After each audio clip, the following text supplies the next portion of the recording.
information request into Sussex Police because we learned a few months ago that 888 reports of close passing on the third-party reporting website called Operation Crackdown, which is under review, and it's a terrible service at the moment.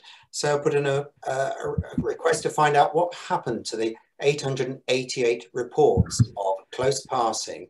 Out of those, that was all throughout Sussex for the first 6 months of the year, which is a very low number of reports. And out of those, 11 have gone to notice of intention to prosecute. So that's less than 1% of the reports have led to notices of intention to prosecute.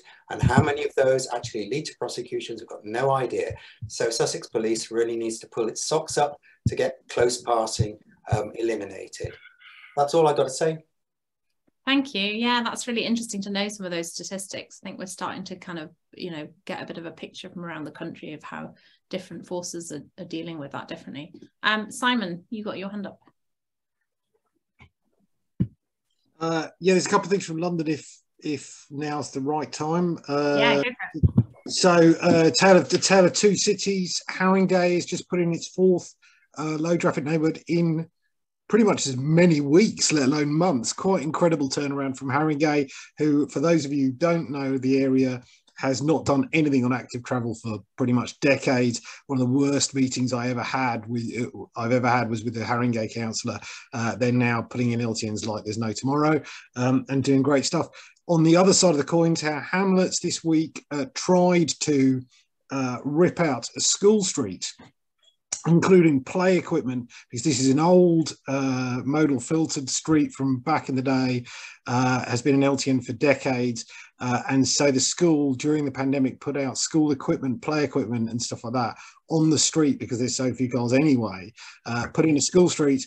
And Mayor Lutfer Rahman, previously disgraced mayor, now back in, and Aspire Party realised that they're struggling to deliver on their manifesto pledge. When elected, they beat the Labour Party in Tower Hamlets in the last local elections, struggling to fulfil their manifesto pledge to reopen all the roads because they held a series of consultations to get rid of the LTNs, and it looks very much like those consultations came out with their residents saying that they actually quite liked them and wanted to keep them. So instead, what they've realised is that their temporary traffic orders for school streets are slowly ageing out. The expectation was they would just quietly renew them, and instead they're trying to now rip them out. There is great videos all over social media of Chisenhale Primary School of the kids manning the barricades, basically. So if you want to see great video of like 5-year-olds on barricades, that's where to go this week. As the kids stopped the council contractors from ripping out the school streets. What happens next, we're waiting to see, but certainly Tower Hamlets currently very much in the kind of rogue boroughs list, as it were.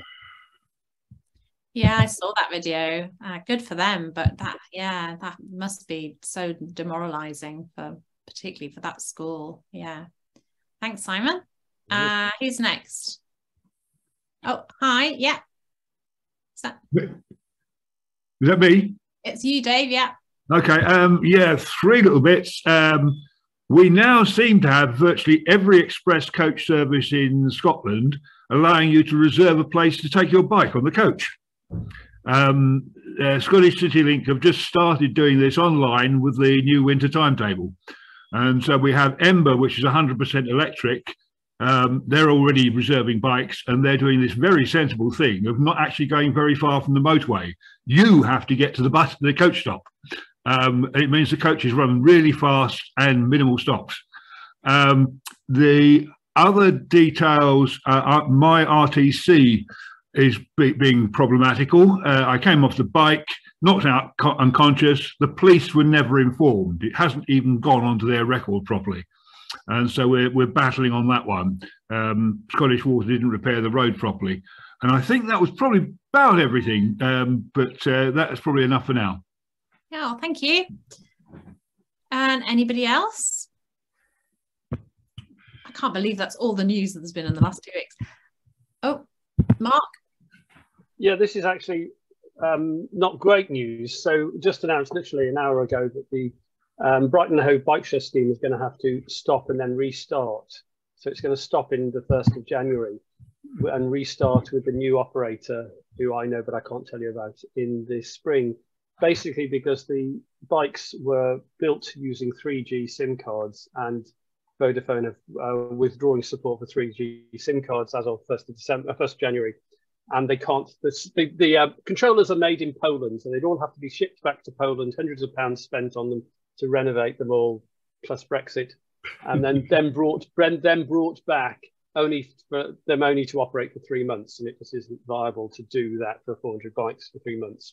So it's a disappointment, but there will be a scheme back by an operator who lots of you will know, I'm sure. Well, thanks, Mark. Wookie. Hi, just to say there's quite an exciting consultation about the sustainable travel zone in Cambridge. So they're attempting to dramatically improve the bus service, and over 5 years, I think, introduce a £5 to drive either within or into or out of the town, basically, during weekdays 7 till 7 is the plan, and of course there's enormous resistance and much fuss, and it's not looking great so far. So just at the same time, the bus company has cancelled a great part of bus routes just to sort of enthuse everybody about the idea that the bus service could actually be half decent around here, because at the moment it's terrible and it's just got worse. So basically nobody believes this is going to work. So whether it's going to succeed in getting in is highly debatable, but we're doing our bit. So CamCycle has teamed up with Living Streets and the Disabled Blind group, I think, as a sort of alliance for, honestly, a sustainable travel zone will be a good thing. You'll like it if you get one. But yeah, that's where we're at so far. Great, thank you. Thanks for sharing that. Ian. Hi, thanks, Sally. Hi, everybody. Just a quick update. On the last meeting before the half term, I mentioned about our petition for safer cycling, which did get over the line. I'm very happy to say that we have a full council debate. We're on the agenda for next Tuesday. So unfortunately, I've got to prioritise between joining you or going to the full council debate. So I'll be at the debate with some of my colleagues banging the drum for safer cycling in Bristol. So wish us luck for that. Thanks a lot. Great, yes, lots of luck for that. Andy. Hello, hi all. I'm here in Manchester for the Walking and Cycling Innovations conference. But tomorrow night, I've put a link in the chat for the Panorama program, which is bikes v cars kind of setup conversation. Kind of report, some of which was filmed in Leicester over the summer. We're told will feature as a good practice example of a city that's taken the gear change strategy kind of and philosophy to heart. We really don't know what the way it'll be cut, the way it will be framed, and my guess is the way we were positioning Leicester and the kind of transformational change for cities like ours in the summer seems now like a bygone era. It feels like the conversations that we're having in the summer, pre-recession, pre-death of the Queen, pre-change of several government leaders will make it seem quite abstract. So I'll be interested to hear what people's concept or appreciation of it is when they get a chance to see it, whether it just falls down the same kind of argumentative dualist kind of conversation that we often get with this kind of issue. Yeah, I saw quite a lot of people tweeting about that, kind of sort of anticipating that it was going to be sort of worst case. So it'd be interesting, yeah, to see what it's like. Dave, have you got your hand up again? Is that a second? Is that a second hand? I can't hear you though. You're muted. You're muted, Dave. Sorry, you're still muted. We'll move on to Tim. Tim, did you have something? I've also put something in the chat. I finally found out how to put a YouTube video up though not commentary. So it's me riding about for 12 minutes along a whole series of different bits of Leicester infrastructure, from the city centre out through up towards the pork pie roundabout where Joe Wharton used to deface books. Don't get quite that far, but one of the things in it is a new bi-directional cycle lane that runs beside the Tigers rugby ground, which was put in by the developers of the new hotel there rather than the city council as part of the development, linking a stretch of the thing. It then connects to the first ever pop-up lane in, sorry about the dog, by the way, in COVID, which is still in action. And they've put a new bi-directional path through a park to keep you off the road at one point, and that's lit all the way through as well. So I've seen a lot of stuff from women particularly saying, yeah, it's great, the idea of cycling through Hyde Park, but once the lights go out, it's no fun. So yeah, Leicester's, I'm quite pleased with Leicester today. And it was done in nice weather. There's flags at half-mast, so it's taken me that long to work out how to get it up there. So it's in the chat, and I'll be interested in what Mark has to say about it. Yeah, great. That's always good to have good news. Yeah, and just sort of to add.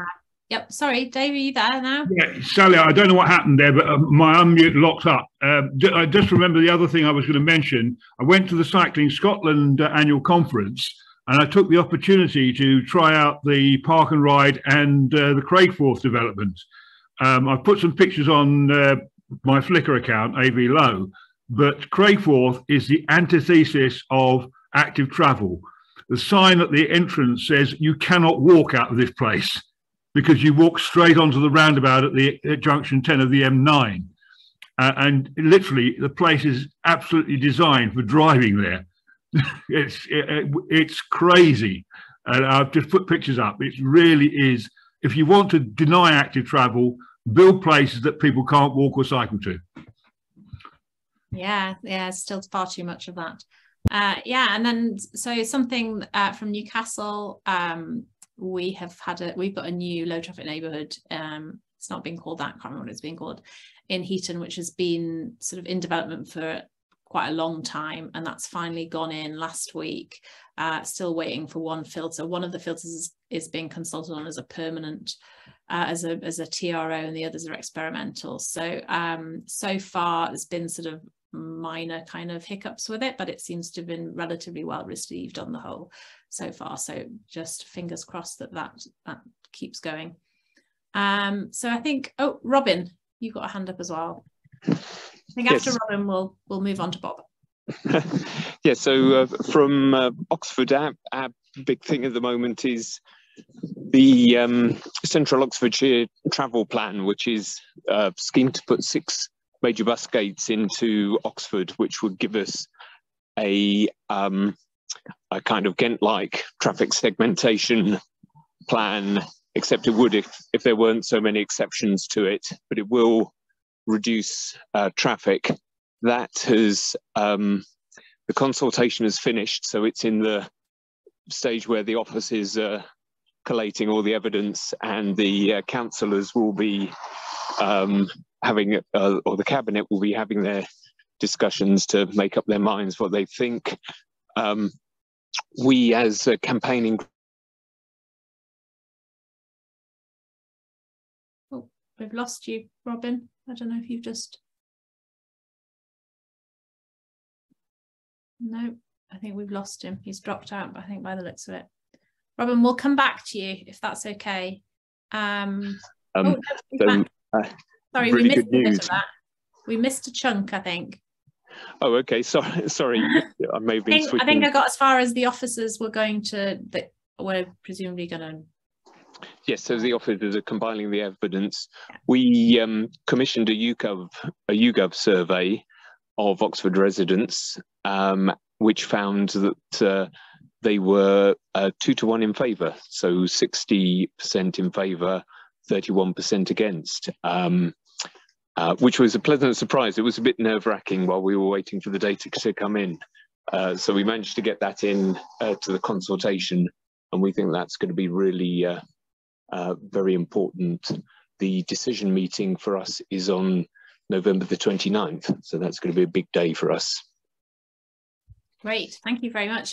Yeah, I saw that. I think I was interested in that, and perhaps sometime you'll come back and talk to us a bit about how you'd kind of gone about deciding to conduct that research and how you've done it. Yes, it's a more about that. Valuable campaign tool if you can put together a couple of grand. Yeah, great. Thank you. Sorry, That's all. I can go on for hours, but thanks, Robin. No, that's great. And Bob, over to you. Okay, thanks, people. Just before I start, this business about the panorama thing, when it first was publicised, it was very much on a kind of confrontational basis, and it was saying things like there's more road rage because there are more cyclists about, and everybody piled in, and they pulled it because postponed it because of other things happening, changes of government. But if you look at the chat, Rachel from Leicestershire has said, be prepared to complain to the BBC, as has also Tim from Leicester. It does look like it will include the kind of putting in infrastructure, but I think that shouldn't stop us from being concerned if there are negative attitudes which are unquestioned, and we should be prepared to complain about accordingly. That's the first of the active travel CAF or cafe. God, the spell check thing's stuck the accent in, naughty thing. Okay, so still as part of the transition, I must note we've got a lovely 81 participants today. It must be our special mystery guest, whoever she or he may be. Anyway, so I don't know what will happen about the new address, but you will find out eventually. So there's another active travel from the Ukraine. I do keep that in the back as a reminder of what's going on there. Before I go on to the main three,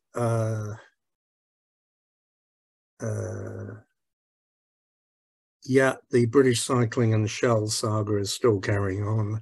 That's still happening. Okay, some reading for people to do and webinars. There is a webinar being done by Push Bikes in the West Midlands on using cycle cams for third-party reporting. I'll put that link in the chat because I know some of you are interested in that. The other bit of reading which I think you need to do is the climate book edited by Greta Thunberg. I've got a signed copy, yoo-hoo. Now, it's 25 quid, but you should get one for Christmas. It's got lots of short, academic, peer-reviewed articles, very good, very tightly written.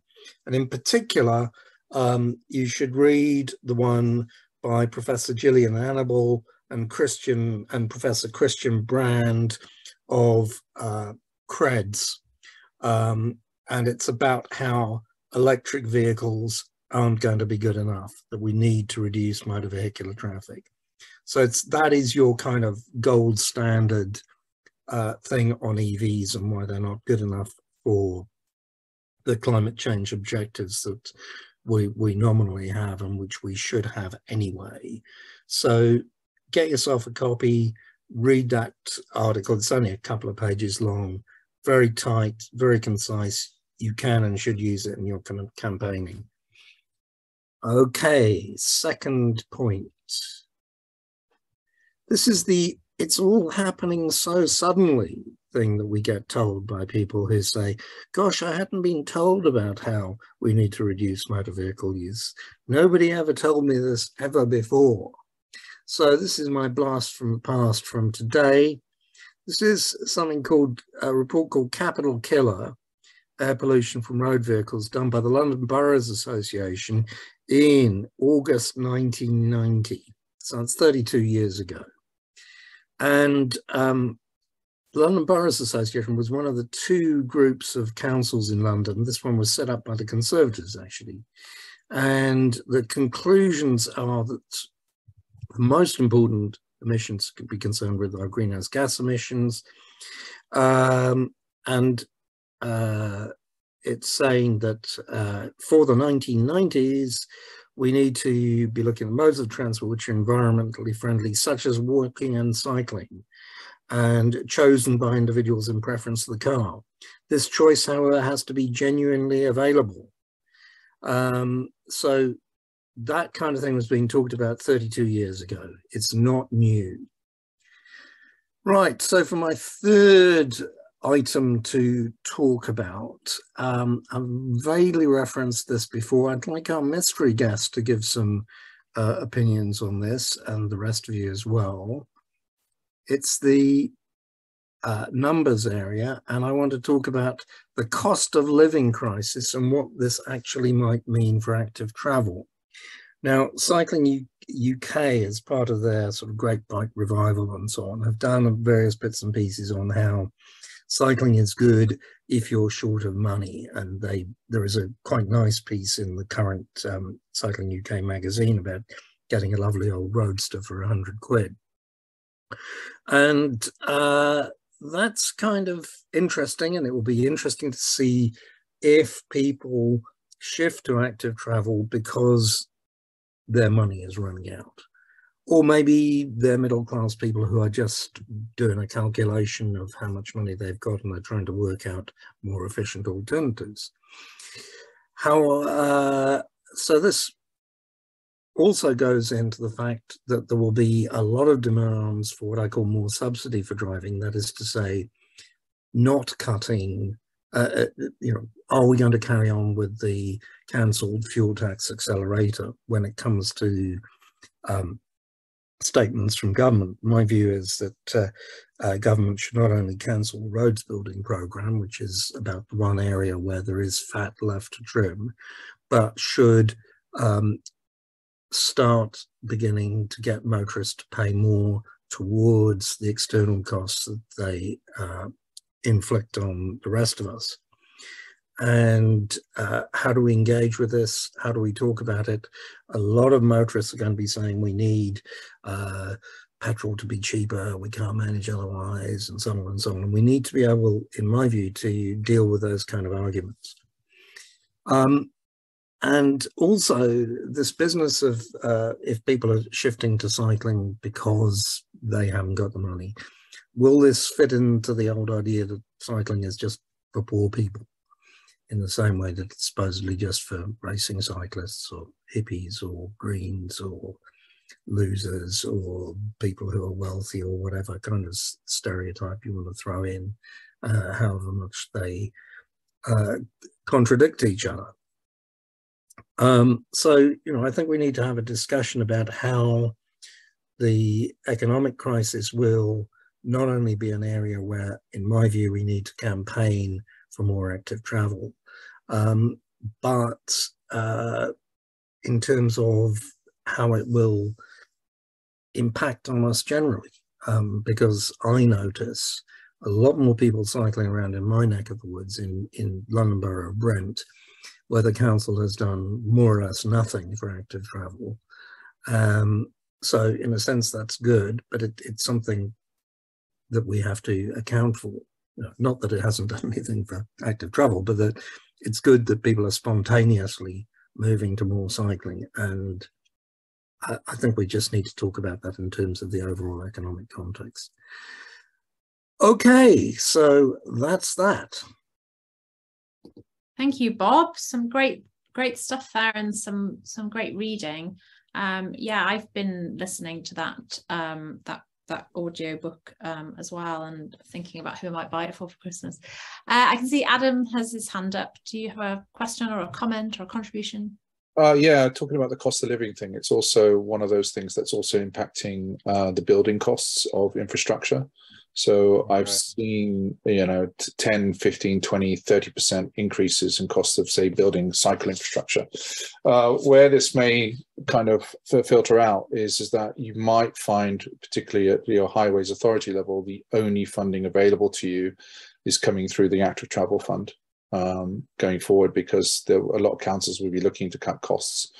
If that's the case, you need to be aware of your the status of your LC WIP, and particular in terms of your active travel capability and ambition score.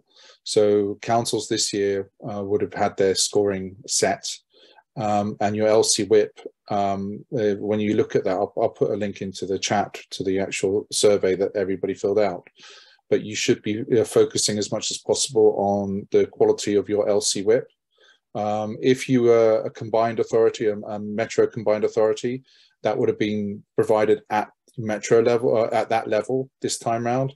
Next year, it's at highways authorities level. So you have to take the elements in the LC WIP that are to do with your highways authority and try and derive the level of LC WIP, the level score. And that could drastically impact the funding availability from the active travel fund. So just be aware, this is if you think about this, the next assessment is August, but your LC WIP should be in a good state for that. Your highway authorities LC WIP needs to be in a good state to get a high score. So I'll put the link into the self-assessment that they've filled in, and you can see the different scoring levels. And they're scored on leadership, LC WIP, maturity, and schemes delivered. And that capability score, that average of those three numbers is really critical. Thanks, Adam. Yeah, I mean, I think that, we're all sort of kind of worrying about what's happening to the funding, even that authorities have received already, in terms of how far it'll go. But yes, it will be really interesting to see what happens going forwards. Simon, you've got a hand up. Yeah, I was just going to say, if London's experience is anything to go by, one of the kind of whole things with this new funding approach and regime is that it takes some time for councillors to start feeling the kind of pinch, as it were, if they're not getting their bids, if they're not being assessed well, and they'll try and cover it up as well. That's the other thing. So they'll kind of pretend that everything's fine.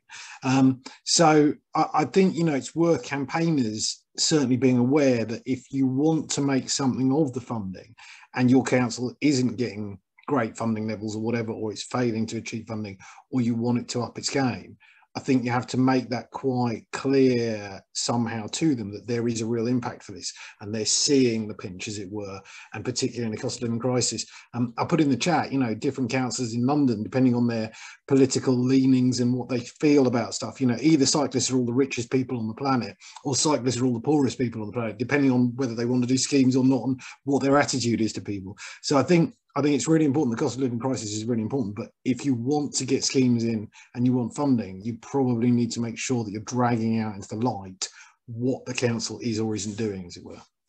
Yeah, I think that's a really good point, and something that we always say to people is like, you need to know what money is supposed to be coming in, and scrutinise it every step of the way, and document that story and keep that kind of public profile for that. And on that note, I think we will introduce our mystery guest, who might also have something to contribute, I think, on this subject. Are you here, mystery guest? This is where we find out that they're not here. Oh. I did spot a Mr. X on page 4. Is there a Mr. X? Yeah, and I've pressed all the buttons. I am here. Welcome, Mr. X.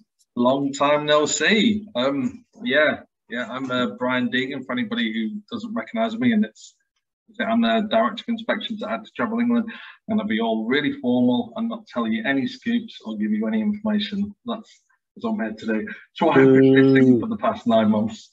But actually, we thought we couldn't start our new Active Travel Cafe without the founder of Ideas with Beers. So I don't really know whether you want to share some stuff that you've been up to, Brian, and then I know that lots of people have lots of questions which you may or may not be able to answer.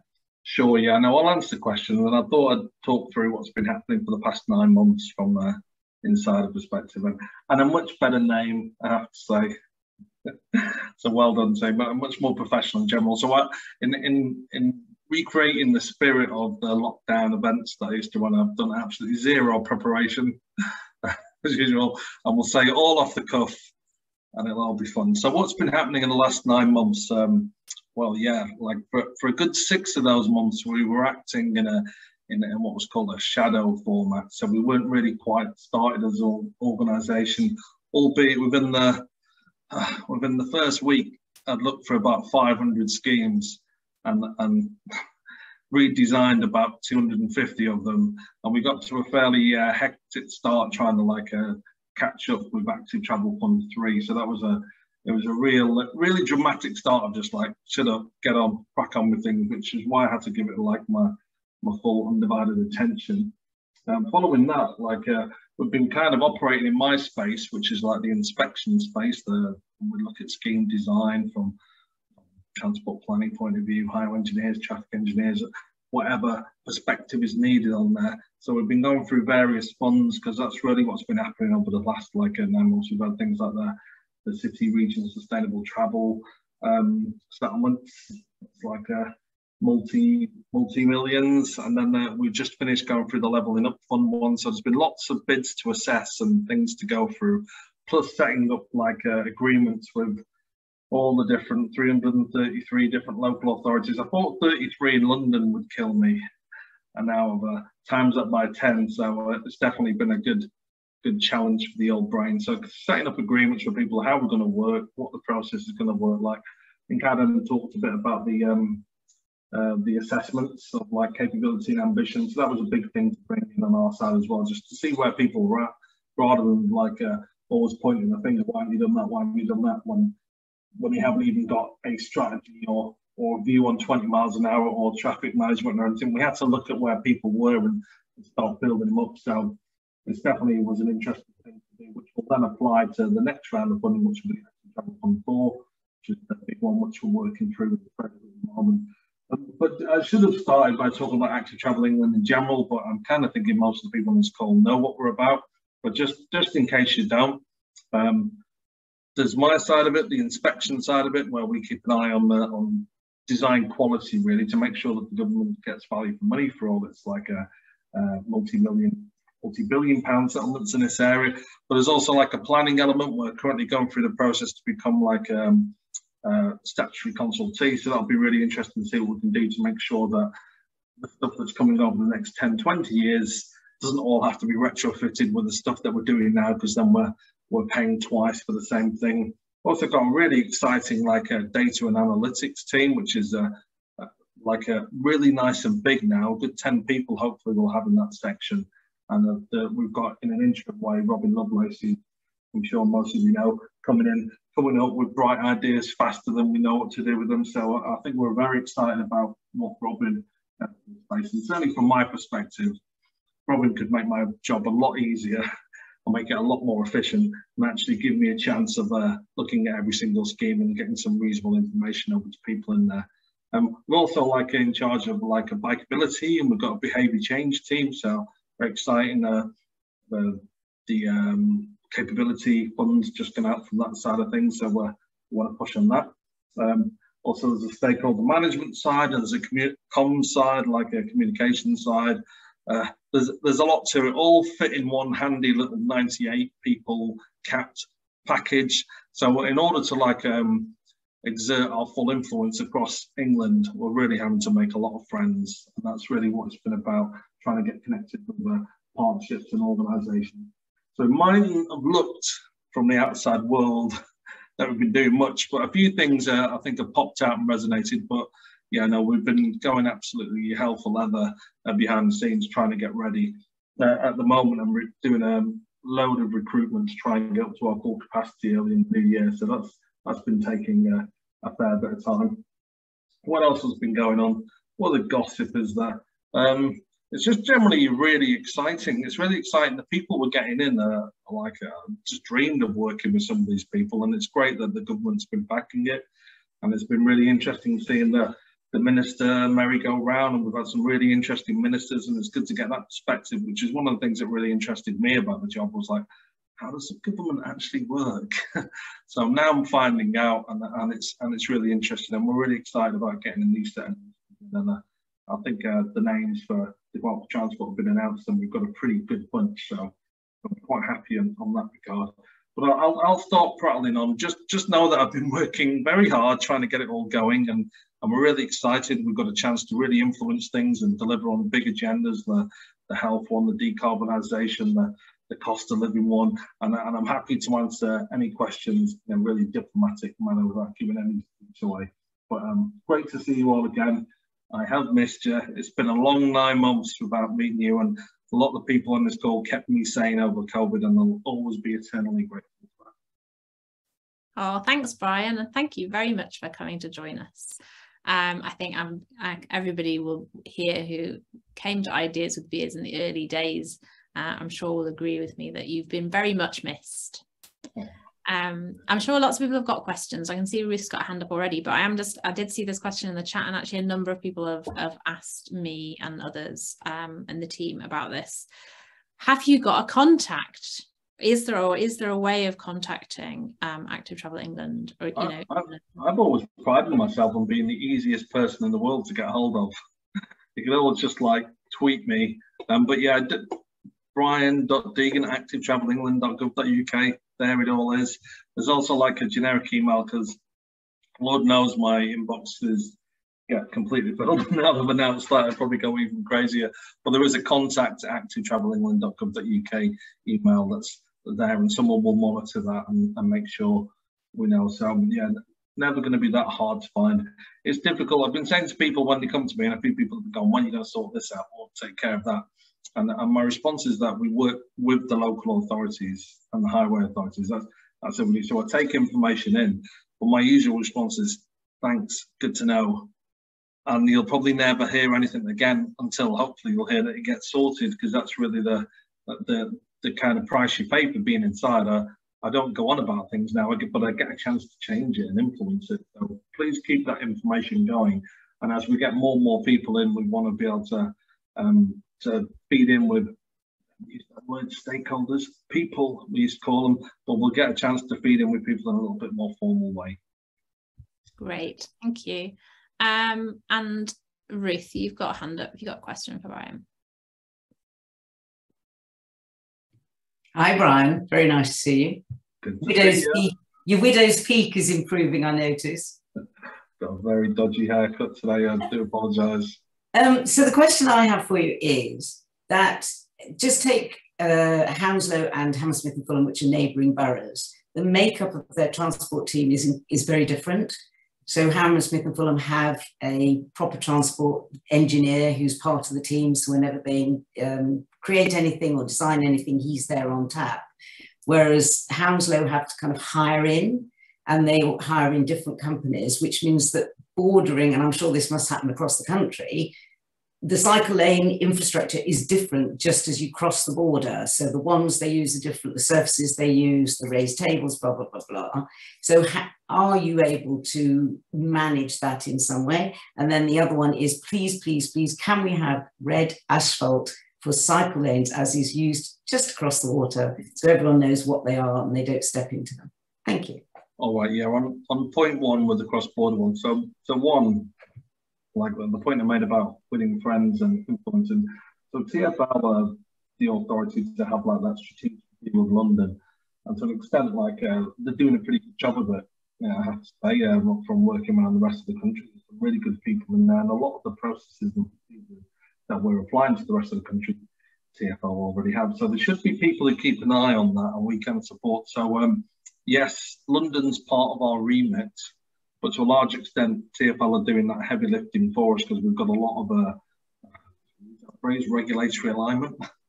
They're looking at the same things we are, and I've made sure their standards are as good as ours, and there's some really great people working in that space.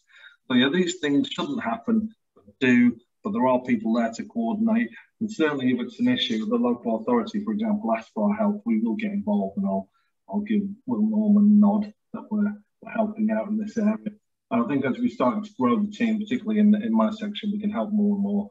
So there's already several London boroughs that we've done work with, and we've done design reviews for, and we suggested, so we're happy to help if any issue like that comes in. The consistency, which kind of leads into your second question about like the consistency and the colour. I've always maintained that I'm a little bit, I take a bit of an urban designer stance on colour, which is basically like it should match the colour palette of what's around it, particularly in you've got like nice places in town, like high place function areas. If they're really important, you don't want to roll through with some like horrific day glow green or blue in the wrong area, or dare I say red in the right area. So I think there's a little bit more to it than just like, let's have a colour. I remember when I first met Chris Boardman in Manchester, the first line he asked me was like, well, what colours should we do the lanes? I was like, it doesn't matter. It doesn't matter. You don't need any colour if it's protected and it works well. It's really like a wayfinding tool. And for me, again, it should like it, particularly be gone through a nice area. Like I say, it should be context specific. I do like red. I've always been team buff, like naturally, because I think that works in the most colour palettes way. And so I just think sometimes we have to have a bit of sensitivity. And the reason I say that, Ruth, is like when I started, the lesson I'd learned doing the London Cycle Network, when we were all about day glow fluorescent green, and I was like, let's splash this stuff everywhere, and I couldn't get enough of it. Now I knew as an engineer, like that green kind of faded to grey after like 3 to 4 months, but you'd make that initial think bike comment, and it was more about getting alignment in there. But by splashing that green, it meant like there were several London boroughs that wouldn't go anywhere near us or do anything to do recycling because they didn't want horrific colours to alter their streetscape. So I just think we have to acknowledge that, and that people want to do different colours in different contexts. So that's my long answer to that one. So I don't really mind what the colour is, but if I see like an obvious clash that will ruin the place, I'm like, look, oh, what is that? What's that thing being imposed on us? And we'll get those kind of kickback. I will make a comment on that. But yeah, so I do like red. Don't mind a bit of green. Buff for the win. But it has to be an integral part of the asphalt. That's the problem, not painting it on top. Then you're getting into the maintenance and the construction side of it. Yeah. Definitely, push for high quality there. And red is a lot easier to source and lasts a lot longer. I'm working on that. Thanks. Right, I've got loads of questions in the chat, which is great actually, because then I can just whip through them, Brian. But if anyone else wants to put a hand up, please feel free. I'll give you the first two because the first one is quite quick. Is ATE going to be a statutory consultee on new housing developments? Because I know that was the intention, then there was some sort of uncertainty about that.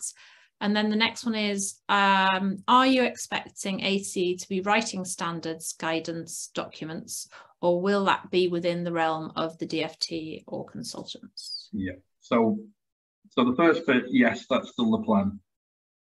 So all good. That's good news. You know, things are subject to change, but that's what we're working towards at the moment. On the second bit, it depends on what standard it is. So I'm kind of positioning that we'll put research together and we'll do case studies, and we'll be able to get some quick advice out to like local authorities in the form of guidance. But the actual standard, the standards, as opposed to like the guidance stuff, the formal ones like your local transport notes and like, they'll still be held by DFT, but will be influencing. There might be a case that we can pick up and do large parts of it because we've got a lot more resource in the active travel space than the DFT colleagues are. So just like we will hopefully put out little notes saying, oh, here's something that you asked us for, and I want to be quite responsive on that, rather than say we've got a problem here. Okay, we'll try and get a couple of 100,000 and a budget and 2 years to come up with like a response to it. We've still got to do that. We've still got the research in there, but I'm hoping we can put stuff out that's a little bit quicker in that space. But already we're working with the Department of Transport, our colleagues there, on informing like future narrative.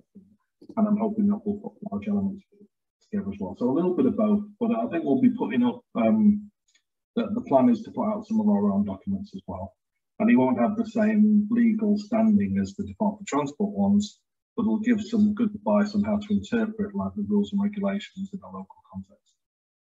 Great, thank you. And then sort of leading on from that, another question, as well as being a statutory consultee, will there be any guidance on standards for new development? Even if simply that LA should expect LTM 120 manual for streets compliance on all new developments? Have you answered? Yeah, well, that's an interesting one about compliance and standards and manual for streets. So yes, we'll be influencing. Yes, we've got tools that flag certain things, either being like a positive for active travel or negative to them. So we'll be like raising those issues. It's not like planning's not like street design, or particularly the street design that we hold the budget for, because you're relying on influence in the private sector and developers and local authorities and the like. So it's a slightly different level of influence. We will be flagging things that are issues and that will be issues. We will be influencing that space.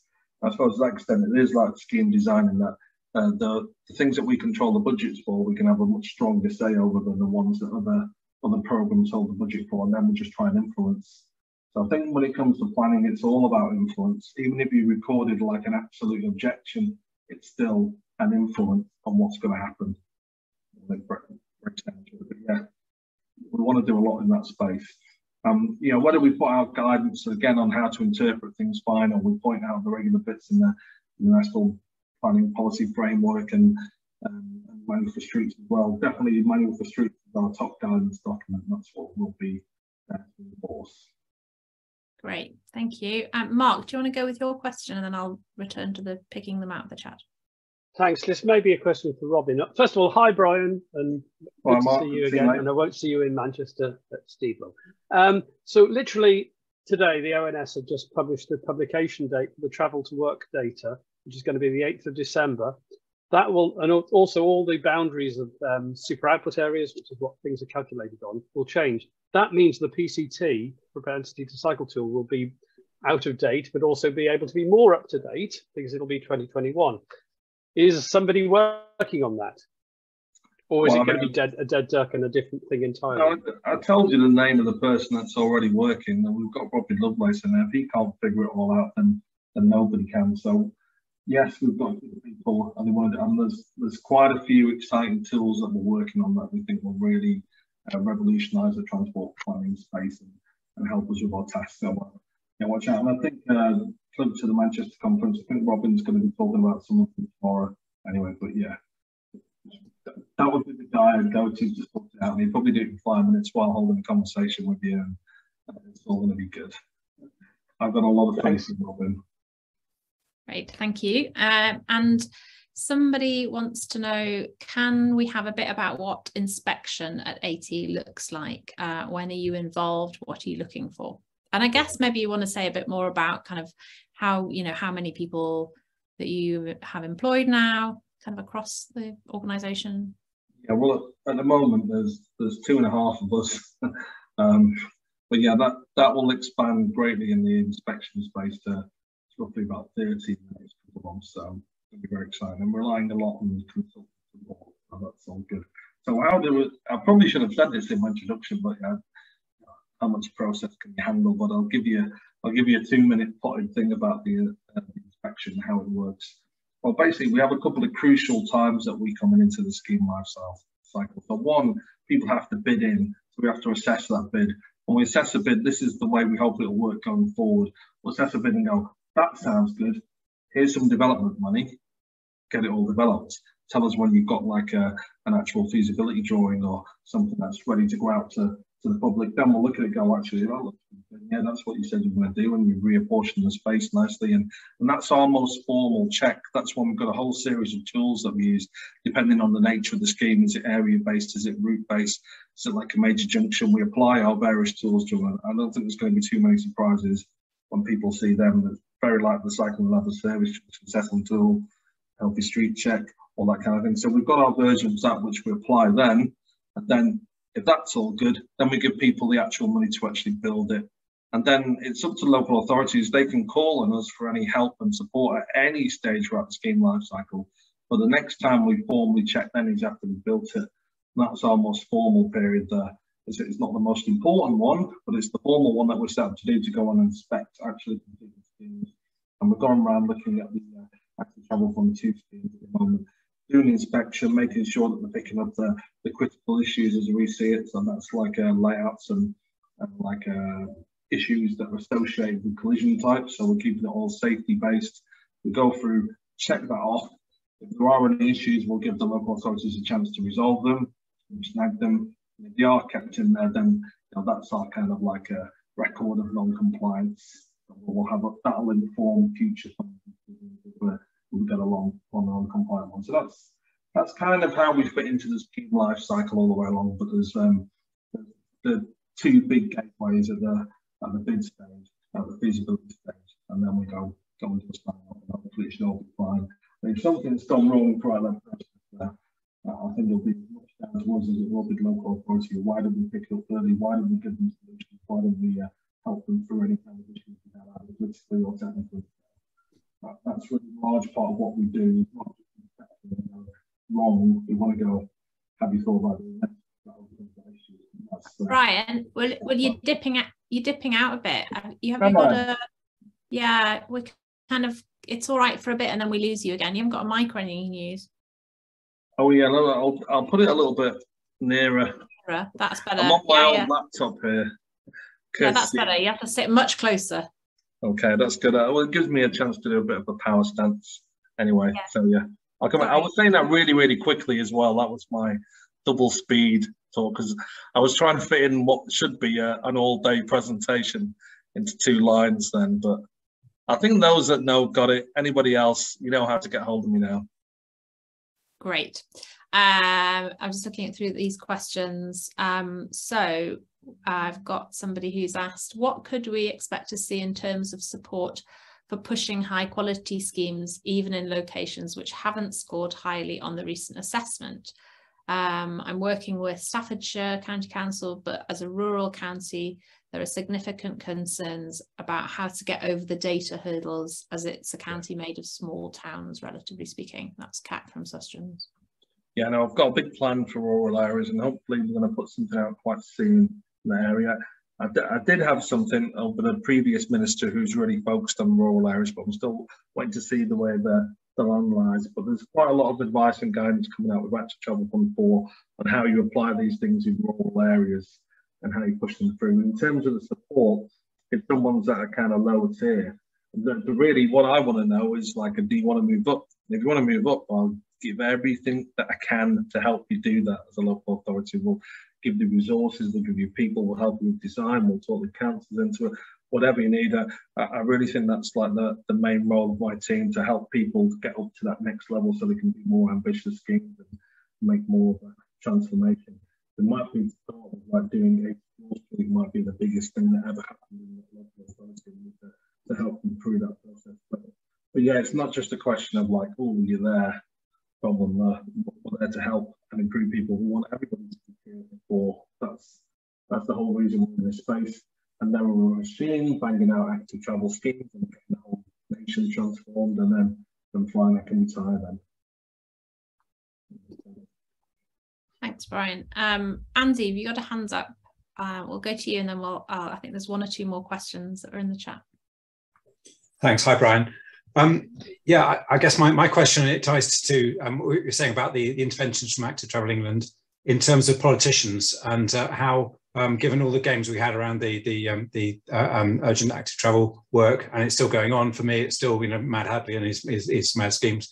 How are you going to work with trying to get local authorities, the members, engaged in the process, and sort of the education piece, I suppose, for why all these people know about it and why other people would think we're just off the ball? Thank you. Yeah, so first of all, yeah, if we're asked to help and support, we will. I mean, that's why we did the tiering. I'm going back to it, but it was like, well, we're not interested, or we might do a couple of little things at a low level and go fine. Or if you want to say, actually, our councils need a bit of convincing, we want to get there, what does it take?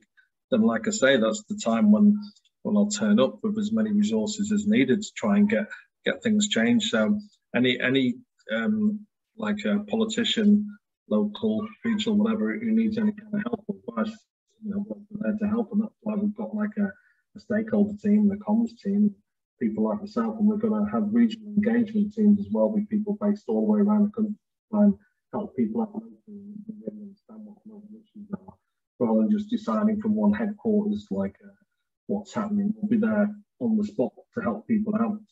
That goes to officers as well as councillors. So yeah, let us know where the issue is. Anybody that's asking for support, that's why we exist, to help. But what we won't do is like steam in and start forcing people. We're not a campaign group. We're asked there to do technical support. Yeah, but I suppose it is really working with the unwilling rather than the willing is the question about how do we get people who are really resistant or make it a campaigning issue to be against the investment we're trying to make. Yeah, it's true. But like even the most unwilling for some of them, the big transformations might still be willing to do lots of things that are going to have a big impact on active travel. Like, so for example, like if someone was pushing a bus network but they didn't care about cycling, well, that's going to be lots of walking trips that would be really interested to help out in that. Like I say, we implement all schemes. We're not just there to get walking and cycling ones done. Like it could be a national highways one. We could know actually, can we have a new connection here? Can we work with you on that? So we're trying to influence the whole space, not just be about forcing people to do a few certain types of schemes. But not that we ever did force, but it was a real onus on you have to do this, this, and this for the money. And now we're saying, well, there are lots of things that affect the active travel space. So let's have a conversation about it and sure we can find things that benefit. But being a bit more pragmatic. Thanks, Brian. And I'll give you these last two that I've seen in the chat. I'll just check and see if there are any more. But one is just again, a short answer. Can you tell us when active travel tranche 4 is going to be announced? Hopefully there you go, that's a short answer. There you go, that was a quick one.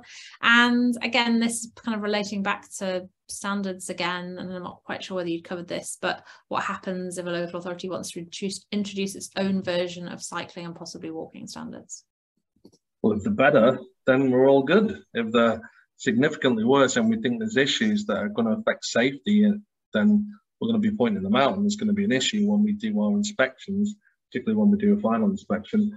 But like, so someone like London, for example, have got like a whole bunch of standards that they apply, and we think they're pretty good. We've asked them to make a couple of changes to bring them up in line with ours. But, if it's good, it's good. And if it works, it works. We want to get as many things done to as high quality standard as possible.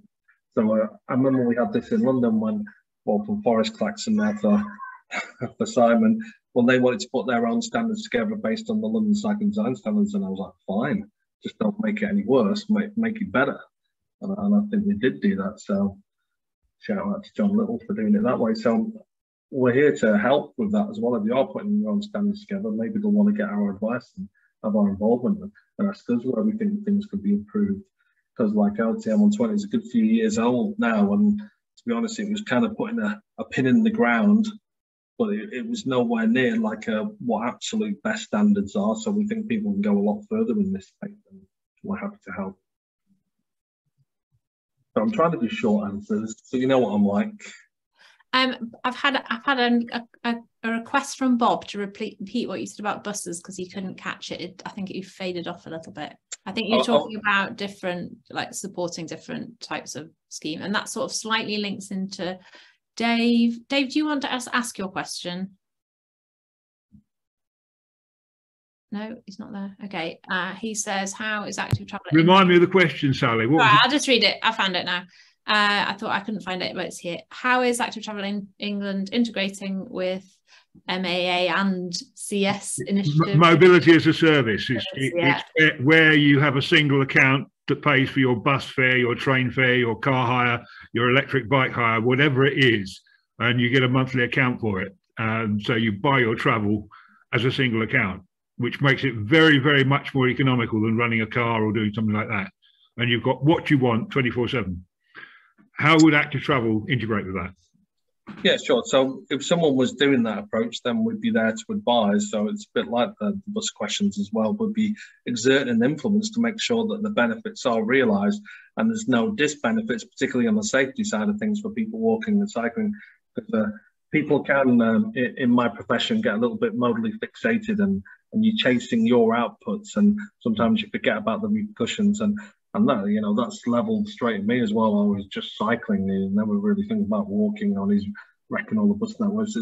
It's not true, and it's definitely not true by the way we're operating in government, where I'm working with bus colleagues and we're working with future streets colleagues, and we're making sure that there's no disbenefits for people walking and cycling. We're getting the best outcomes. So that's what I've been doing, trying to influence across government and showing that we're useful in all those spaces.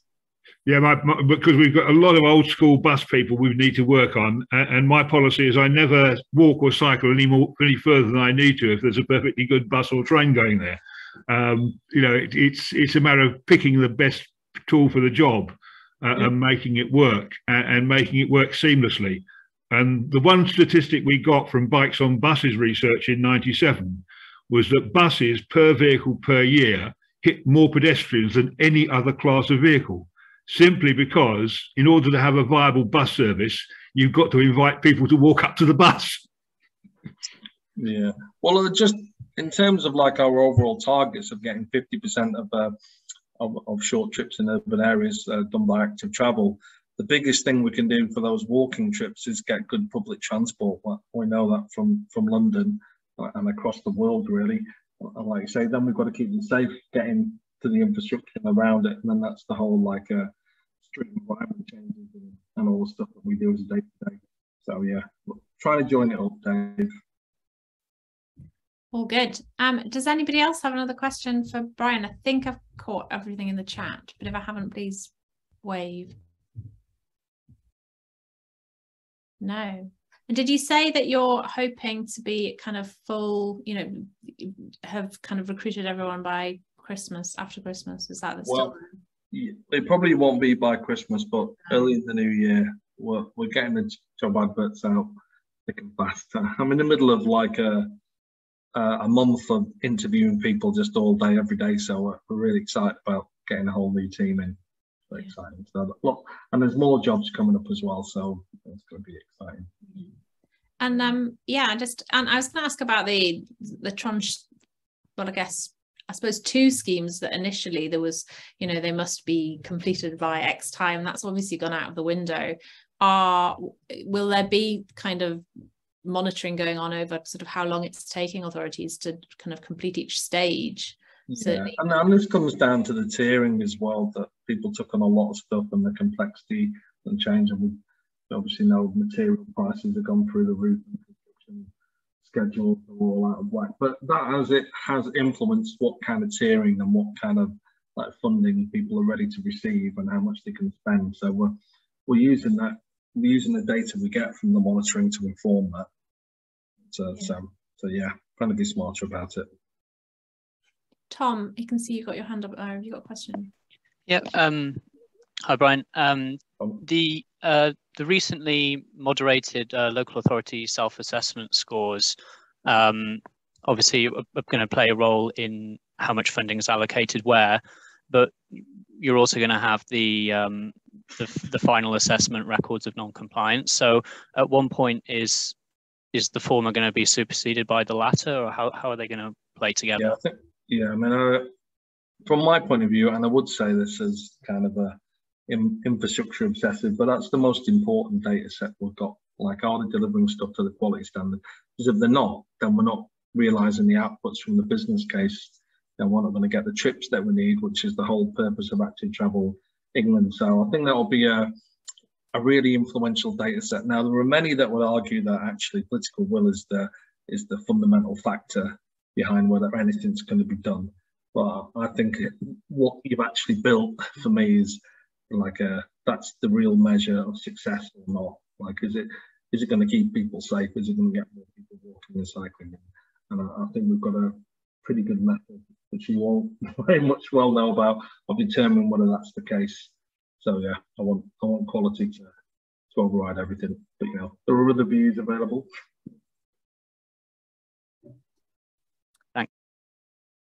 Great, thank you. And is that everybody? I don't think I've seen any other questions in the chat.